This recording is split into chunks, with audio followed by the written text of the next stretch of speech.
ये कहानी है एक ऐसे क्लासिक स्नाइपर की जो अपनी आंखों पर पट्टी बांधकर भी कई किलोमीटर दूर अपने टारगेट को खत्म कर सकता है। लेकिन ये स्नाइपर पहले एक आम मैथ टीचर हुआ करता था। उसे जंग और बंदूक से बहुत नफरत थी, मगर एक दिन उसकी लाइफ में कुछ ऐसा हुआ जिसने उसे एक डिसेंट टीचर से एक बेरहम स्नाइपर बना दिया। कहानी की शुरुआत होती है यूक्रेन के एक छोटे से गाँव से, जहाँ हमें एक छोटे से घर को दिखाया जाता है। इस घर में एक कपल रहता है जो हंसी खुशी अपनी जिंदगी गुजार रहे होते हैं। इस घर में रहने वाले आदमी का नाम है मिकोला और उसकी वाइफ का नाम है नास्टिया। नास्टिया एक ड्राइंग आर्टिस्ट थी और लकड़ियों को तराश कर उसे तरह तरह के स्टैच्यू बनाती थी। मिकोला एक टीचर है और पास ही के एक स्कूल में बच्चों को मैथ पढ़ाता है। वो एक बहुत ही अच्छा टीचर है और सभी बच्चे उससे काफी खुश हैं, सिवाय एक के जिसका नाम था एवन। एवन एक बहुत ही बदतमीज लड़का था। वो हर दिन क्लास में अपने टीचर मिकोला को परेशान करता। एवन एक रिच फैमिली से बिलोंग करता था, जबकि मिकोला एक गरीब इंसान था। इसलिए एवन मिकोला के लुक्स और कपड़ों का मजाक भी उड़ाया करता। वो चाहता था कि मिकोला उसकी बदतमीजी से तंग होकर उस पर हाथ उठाए और फिर वो उसका कंप्लेंट करके मिकोला को स्कूल से निकलवा दे। लेकिन मिकोला बहुत ही शांत इंसान था। मिकोला को उसकी बातों से कोई फर्क नहीं पड़ता और वो अपनी जिंदगी में मस्त रहता। मिकोला के घर में कोई भी इलेक्ट्रॉनिक सामान जैसे टीवी वगैरह नहीं होने की वजह से उसे दुनिया की खबर नहीं मिल पाती थी। एक दिन जब मिकोला अपने स्कूल में था, तब उसने टीवी पर एक खबर सुनी कि रशिया ने यूक्रेन पर हमला कर दिया है, जिसमें बहुत से सोल्जर्स मारे गए हैं और रशिया ने यूक्रेन की बहुत सी जगहों पर कब्जा कर लिया है। शाम को जब मिकोला अपने घर आया तो उसे यह बात पता लगी कि उसकी वाइफ प्रेग्नेंट है। ये जानकर उसे बहुत खुशी हुई क्योंकि अब मिकोला फादर बनने वाला था। इन दोनों ने मिलकर इस खुशी को सेलिब्रेट किया। अगले दिन मिकोला अपनी वाइफ को बाय बोलकर स्कूल की तरफ बच्चों को पढ़ाने के लिए अपनी साइकिल पर निकल पड़ा। लेकिन जब वो रास्ते में था तब उसने दो सोल्जर्स को देखा जो सिगरेट जलाकर एक अलग सी वर्दी पहनकर खड़े थे। वो वर्दी किसी यूक्रेनियन सोल्जर्स की बिल्कुल भी नहीं थी, जिससे देखकर उसे कुछ अजीब लगा। लेकिन मिकोला ने सोचा कि शायद सरकार ने सोल्जर्स की वर्दी को चेंज कर दी हो, इसीलिए मिकोला ने उस पर ज्यादा ध्यान नहीं दिया और जल्दी से अपने स्कूल पहुंचा। लेकिन जब वो स्कूल के अंदर आया तो उसने देखा कि पूरा का पूरा स्कूल खाली पड़ा है। कोई एक बच्चा भी स्कूल में नहीं आया। ये देखकर उसे गड़बड़ महसूस हुई। तभी उसने टीवी पर न्यूज देखा जिसमें बताया जा रहा था कि रशिया के सोल्जर्स यूक्रेन पर कब्जा करने के लिए यूक्रेन में घुस चुके हैं। और अब उसे एहसास हुआ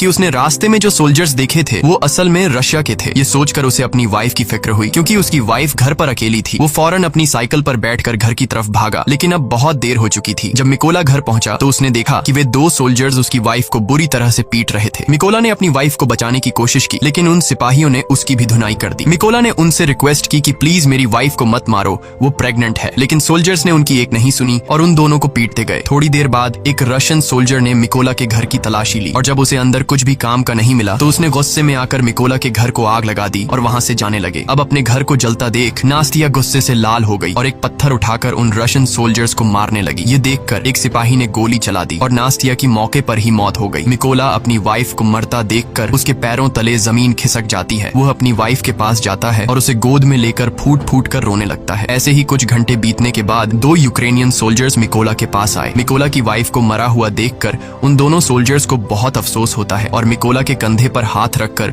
उसे हिम्मत न हारने को कहते हैं। उसके बाद उन दो सोल्जर्स ने मिकोला की वाइफ के लिए कब्र खोदना शुरू किया और एक कब्र खोदकर मिकोला से कहते हैं कि तुम यहाँ पर अपनी वाइफ को दफना दो। अपनी वाइफ की मौत के बाद मिकोला पूरी तरह से टूट चुका था। अब वो बिल्कुल अकेला रह चुका था। उन रशियन सोल्जर्स ने न सिर्फ उसकी वाइफ को मार डाला बल्कि मिकोला के आने वाले बच्चे और उसके घर को भी जला दिया। इसलिए अब वो बदले की आग में जल रहा था और उसे हर हाल में उस रशियन सोल्जर को मारना था जिसने उसकी बीवी पर गोली चलाई थी। उस सोल्जर से बदला लेने का एक ही रास्ता था कि वह यूक्रेनियन सोल्जर्स में शामिल हो जाए। इसीलिए वह यहीं पर उन दो सोल्जर से रिक्वेस्ट करता है कि प्लीज मुझे भी अपने साथ ले चलो, मैं भी यूक्रेन आर्मी में शामिल होना चाहता हूँ। इसके बाद वे दोनों सोल्जर्स मिकोला की बात मान लेते हैं और उसे गाड़ी में बैठाकर मिलिट्री बेस ले जाते हैं। जाने से पहले मिकोला अपनी वाइफ के हाथों का बनाया हुआ छोटे से स्टैच्यू को अपने पास रख लेता है जो उसकी वाइफ ने इसकी रक्षा के लिए बनाया था। जब ये लोग मिलिट्री बेस पहुंचते हैं तो वहाँ उनका सीनियर मिकोला को देखकर उन दो सोल्जर्स पर गुस्सा करने लगता है और मिकोला को फौज में भर्ती करने से मना कर देता है, क्योंकि उनके सीनियर को मिकोला पर शक होने लगता है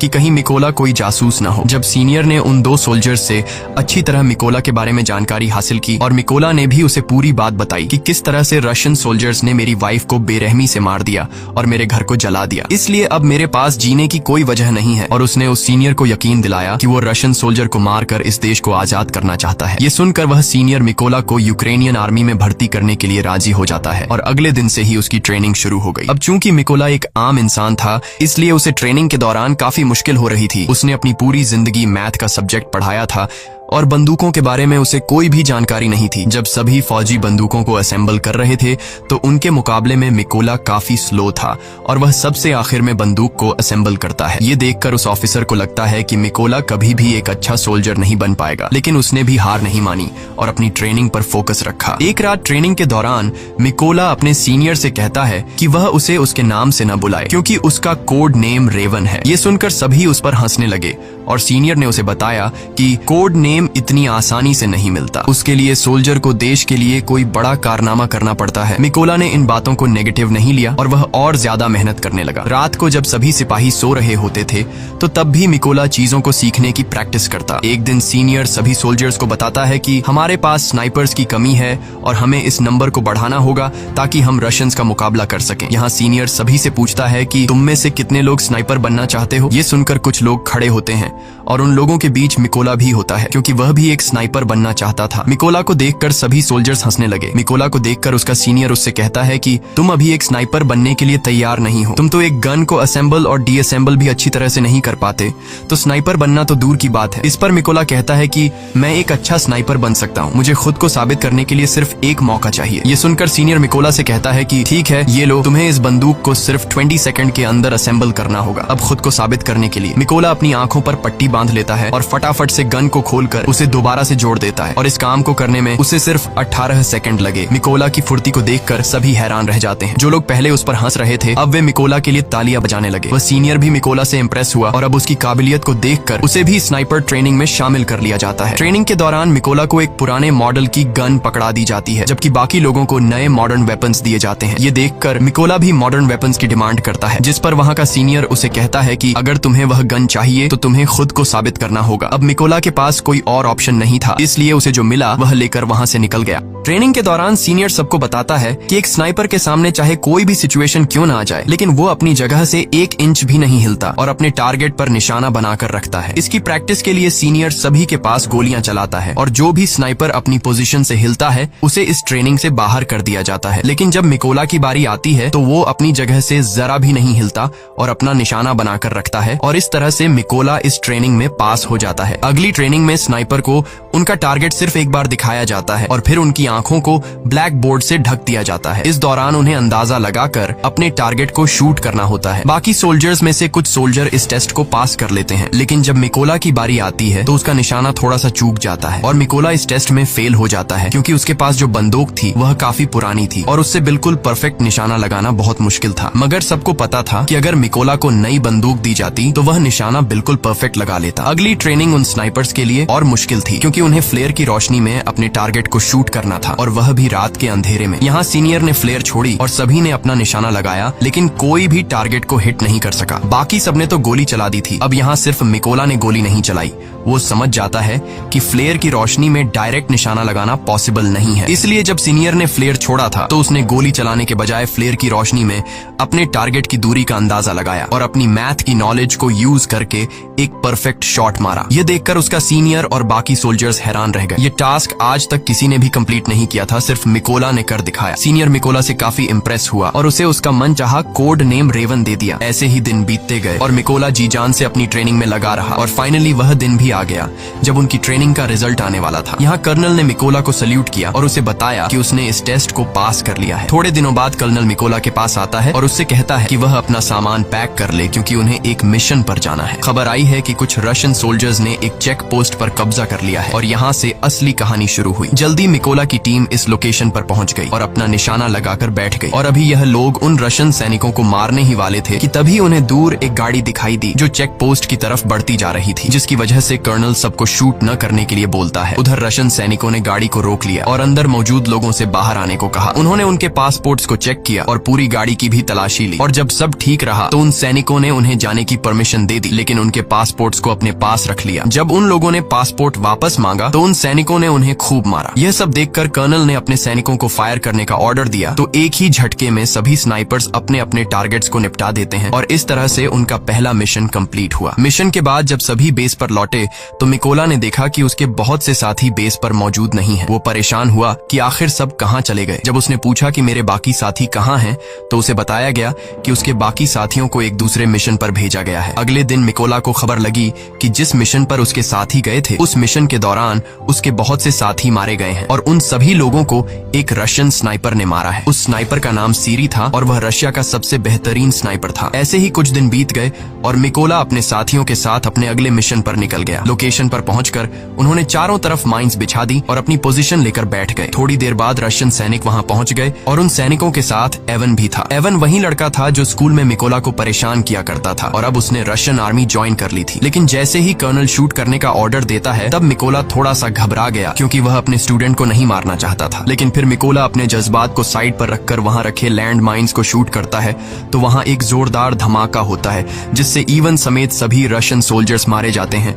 सब कुछ कंट्रोल होने के बाद कर्नल गुस्से में मिकोला से पूछता है कि जब मैंने शूट करने का ऑर्डर दिया तो तुम क्या सोच रहे थे? जिस पर मिकोला जवाब देता है कि उन रशियन सोल्जर्स में मेरा एक स्टूडेंट भी था, मैं उसे नहीं मारना चाहता था। यहाँ कर्नल ने मिकोला को समझाया कि उसे इवन की मौत का जरा भी दुख नहीं होना चाहिए क्योंकि यहाँ वो तुम्हारा स्टूडेंट नहीं बल्कि तुम्हारा दुश्मन था और रशियन आर्मी को ज्वाइन करना इवन का अपना फैसला था, इसलिए तुम्हें उसके लिए बुरा मानने की जरूरत नहीं। मिशन पूरा करके ये सभी अपने बेस कैंप पर लौट आए। कर्नल को मिकोला पर पूरा भरोसा था। वो अपना ज्यादातर वक्त मिकोला के साथ बिताता था। यहाँ कर्नल ने मिकोला को अपनी फैमिली फोटो दिखाई और उससे बताया कि उसकी फैमिली में 3 लोग हैं। उसकी दोनों बेटियां इस बात से अनजान हैं कि उनके पिता एक सोल्जर हैं। मैंने उन्हें बताया है कि मैं बिजनेस करता हूँ और मेरी वाइफ ने भी आज तक मेरे बारे में बच्चों को नहीं बताया कि मैं एक सोल्जर हूँ। यहाँ मिकोला ने भी कर्नल को अपनी पूरी कहानी बताई कि किस बेदर्दी से रशियन सैनिकों ने उसकी वाइफ को मार डाला। इस दौरान मिकोला काफी इमोशनल भी हो गया लेकिन कर्नल ने उसे संभाल लिया। अगली सुबह ये सभी अपने अगले मिशन पर निकल गए। ये मिशन काफी इम्पोर्टेंट था क्योंकि उन्हें खबर मिली थी कि रशियन सोल्जर्स का एक ग्रुप उस रास्ते से गुजरने वाला है। कर्नल और मिकोला जल्दी से लोकेशन पर पहुंचे और अपनी पोजीशन लेकर बैठ गए। थोड़ी देर बाद उन्हें 2 रशियन सैनिक दिखे जो अपनी बाकी की टीम का इंतजार कर रहे थे। यहाँ मिकोला ये नोटिस करता है कि उनमें से एक सैनिक वो है जिसने उसकी वाइफ को गोली मारी थी और वो मिकोला के ठीक निशाने पर था। यहाँ मिकोला ने गोली चलाने की परमिशन मांगी पर कर्नल ने ऐसा करने से मना कर दिया। अब मिकोला गुस्से से लाल हो रहा था क्योंकि सामने खड़े सोल्जर ने उसकी वाइफ को मारा था और उसने आर्मी को ज्वाइन भी इसलिए किया था ताकि वो अपनी वाइफ का बदला ले सके। इसलिए उसने दोबारा से फायर करने की परमिशन मांगी पर एक बार फिर कर्नल ने ऐसा करने से मना कर दिया। लेकिन अब मिकोला अपने जज्बात पर काबू नहीं रख पाया और उसने गोली चला दी। गोली लगने से उस सोल्जर की तुरंत मौत हो गई। लेकिन बुरी बात ये थी कि रशियन सोल्जर्स को उनकी लोकेशन का पता चल गया। कर्नल मिकोला से कहता है ये तुमने क्या कर दिया? लेकिन सबसे बुरी बात ये थी कि रशिया का सबसे खतरनाक स्नाइपर जिसका नाम सीरी था वो भी अपनी पोजीशन लेकर बैठा हुआ था और अब उसे भी उनकी लोकेशन का पता लग गया था। कर्नल भी ये बात जानता था कि सीरी पास ही है, इसलिए वो सीरी की तलाश करने लगा। लेकिन इससे पहले कि वो उसकी लोकेशन को जानता,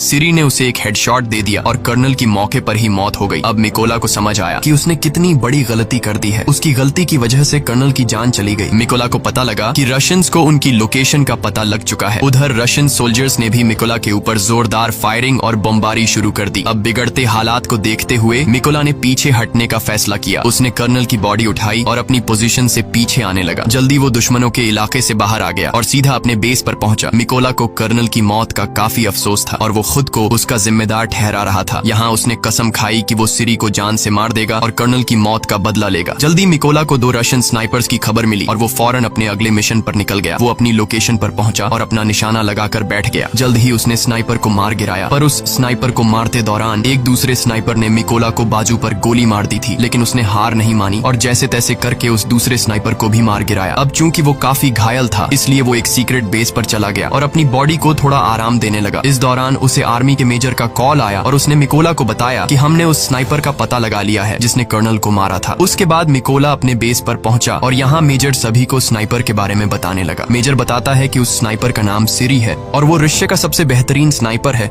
उसका निशाना आज तक गलत नहीं लगा। सीरी ने यूक्रेन के 6 सबसे काबिल स्नाइपर्स को मार गिराया है, इसलिए हमें उसे हल्के में नहीं लेना चाहिए। मेजर बताते हैं कि सीरी पहले यूक्रेन के सोल्जर्स को मारता है और फिर उसकी वीडियो बनाकर सोशल मीडिया पर अपलोड करता है ताकि यूक्रेनी सोल्जर हार मान ले। वो बताता है कि सीरी एक ऐसा स्नाइपर है जो आम तौर पर अपनी पोजीशन को चेंज नहीं करता और एक खास लोकेशन पर बैठकर अपने दुश्मनों का शिकार करता है। अब ये सभी लोग एक प्लान बनाते हैं कि वो सीरी की लोकेशन पर 2 टीम बनाकर जाएंगे। प्लान के मुताबिक उनकी पहली टीम रशियन सैनिकों पर सामने से अटैक करेगी और जब वो इस अटैक में बिजी होंगे तो उनकी दूसरी टीम उन लोगों पर पीछे से हमला करेगी। इस मौके का फायदा उठाकर मिकोला बिल्डिंग के अंदर जाएगा और सीरी को मार देगा। पूरी प्लानिंग हो जाने के बाद ये सभी उस लोकेशन की तरफ निकल गए। लोकेशन पर पहुंचकर सभी स्नाइपर्स ने अपनी पोजीशन ले ली और अपना निशाना लगाकर बैठ गए। उधर मिकोला भी चुपके से बिल्डिंग में एंटर हुआ जहां उसे 2 रशियन रशियन सोल्जर्स दिखे जो अपने बातचीत में मसरूफ थे। मिकोला ने बिना देर किए उन दोनों को मार डाला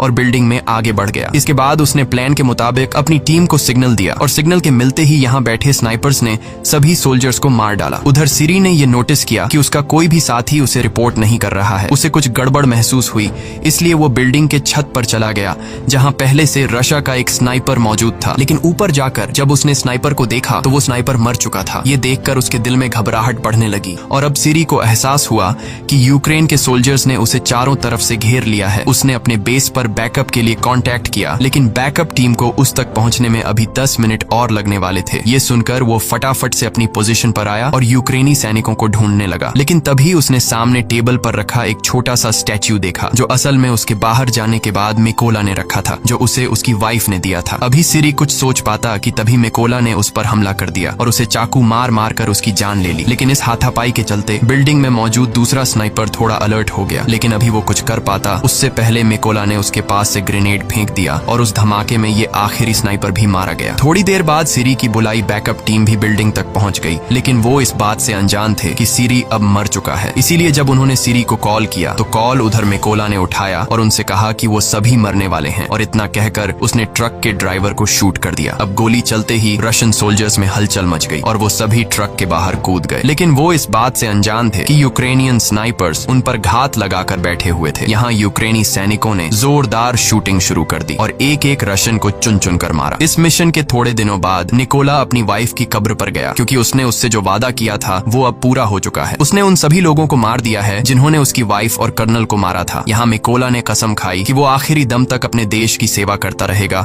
और इतना कहकर वो वहां से चला गया। और इसी के साथ ये फिल्म खत्म हो जाती है। अगर वीडियो आपको अच्छी लगी हो तो हमारे चैनल को सब्सक्राइब और वीडियो को लाइक जरूर कीजिएगा।